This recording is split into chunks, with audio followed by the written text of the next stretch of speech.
The notion that Adolf Hitler had only one testicle is a persistent piece of wartime lore, originating during World War II and enduring in popular culture.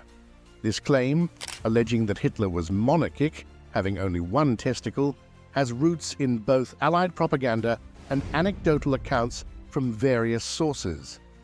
The idea was widely popularized through the British World War II song "Hitler Has Only Got One Ball," which became a tool for psychological warfare aimed at undermining the Führer's image.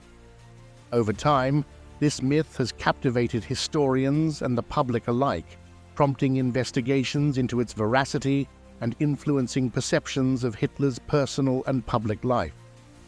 The relevance of this topic extends beyond mere curiosity. It illustrates how rumors and misinformation can influence historical narratives and collective memory. The song and the myth reflect the broader strategies of psychological warfare employed by the Allies, demonstrating how personal attacks on a leader's character and physique were used to weaken enemy morale.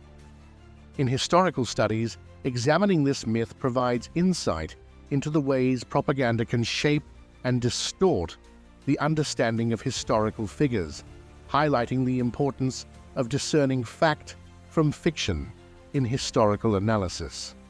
This outline serves to systematically dissect the myth surrounding Hitler's alleged monarchism by distinguishing between factual historical evidence and fictional accounts. The aim is to provide a comprehensive overview of the origins, propagation, and implications of this claim, supported by credible sources and references.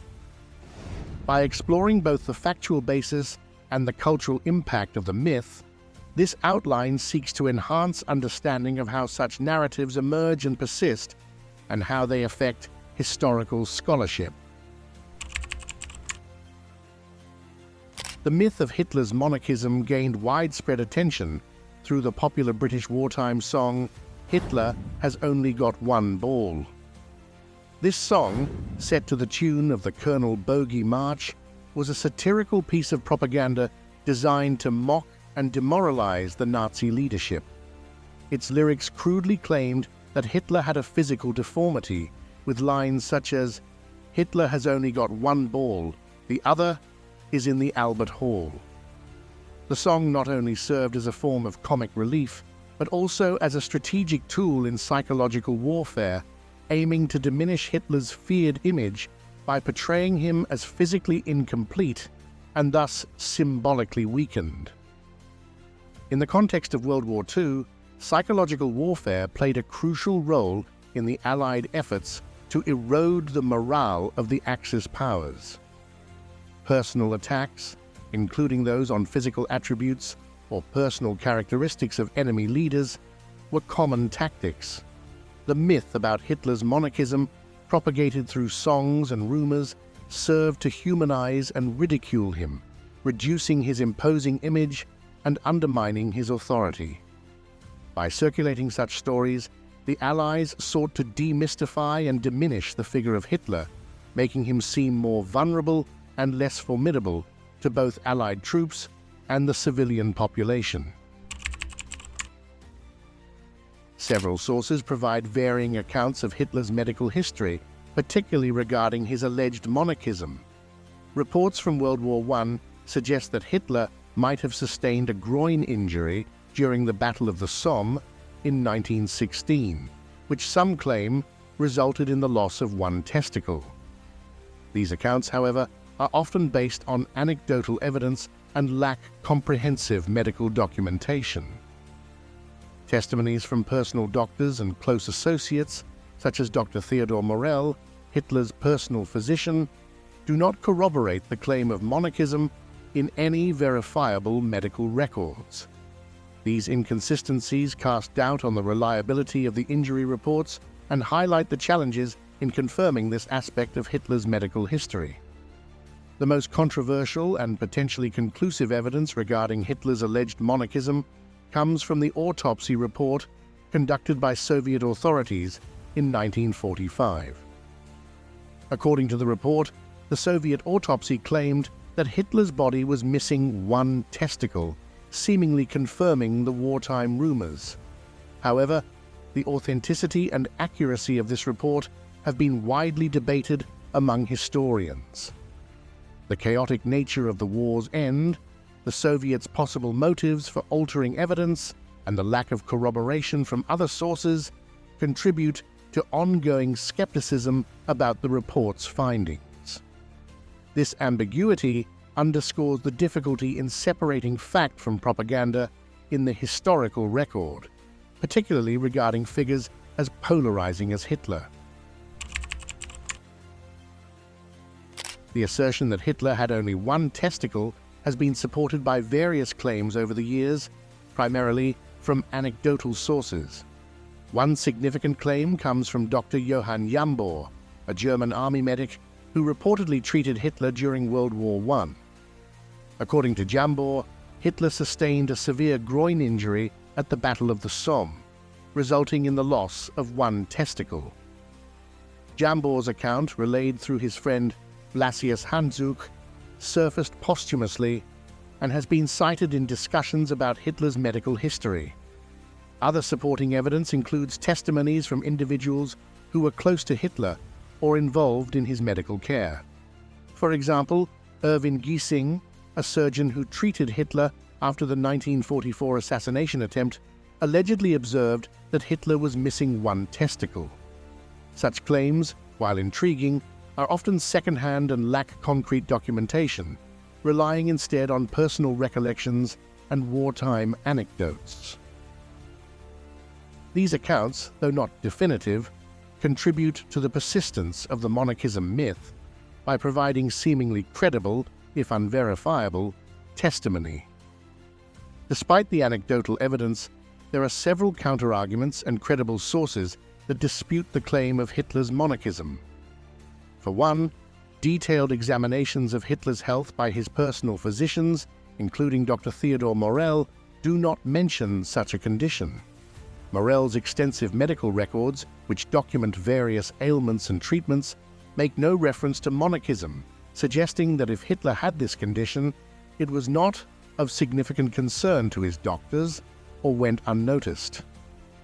Moreover, the reliability of the Soviet autopsy report, which purportedly confirmed the absence of one testicle, is questionable. Historians like Richard Evans have noted that the chaotic circumstances surrounding the discovery and examination of Hitler's body, coupled with the political motivations of the Soviet Union at the time, cast doubt on the report's accuracy. Additionally, discrepancies in eyewitness testimonies and the lack of corroborative medical evidence further undermine the plausibility of the claim. The overall lack of concrete, verifiable proof and the presence of contradictory evidence from credible sources suggest that the monarchism story is more likely a myth than a historical fact. The myth of Hitler's monarchism has been perpetuated extensively in popular culture, often in a satirical context. Films, television shows, and literature have referenced and parodied the notion, using it as a means to ridicule Hitler and diminish his imposing historical persona. For example, the song "Hitler Has Only Got One Ball" itself has been featured in various media, reinforcing the image of Hitler as physically flawed and thus less formidable.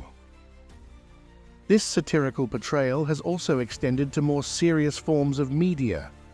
Documentaries and historical dramas have occasionally alluded to the myth, using it to humanize and mock Hitler.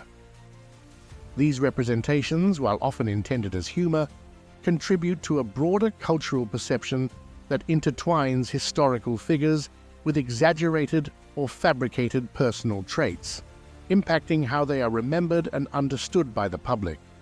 The myth of Hitler's monarchism also plays a role in historical discussions, particularly in the context of how rumors and propaganda can shape the public's perception of historical figures. It serves as an example of how personal attacks and myths can persist and influence the historical narrative. Scholars analyzing this myth often emphasize the importance of distinguishing between fact and fiction, noting how such stories can skew public understanding and overshadow more significant aspects of historical analysis. In academic circles, the persistence of such myths underscores the need for rigorous source evaluation and critical analysis. It highlights how even widely accepted narratives must be scrutinized and contextualized within the broader framework of historical evidence and scholarly debate. This vigilance is crucial for maintaining the integrity of historical scholarship and ensuring that public understanding is based on credible and accurate information. The examination of the myth surrounding Hitler's alleged monarchism reveals a complex interplay between fact and fiction. While anecdotal evidence and propaganda have perpetuated the idea, credible medical records and historical analyses offer significant counterarguments, casting doubt on the claim's veracity. The balance between supporting testimonies and debunking evidence indicates that the myth likely originates more from wartime propaganda than from concrete historical fact. The discussion underscores the importance of critical analysis in historical research. Distinguishing between credible evidence and propaganda-influenced narratives is essential for accurate historical understanding. Scholars and the public alike must be vigilant in questioning sources, verifying claims, and contextualizing myths within the broader scope of historical events. Ultimately, the myth of Hitler's monarchism illustrates how personal characteristics can be exploited for psychological warfare and how such stories can endure in collective memory. While these myths may serve specific cultural or strategic purposes, they also highlight the need for a nuanced and evidence-based approach to historical study. In understanding figures like Hitler, separating myth from reality allows for a more accurate and comprehensive portrayal, enriching both scholarly discourse and public awareness.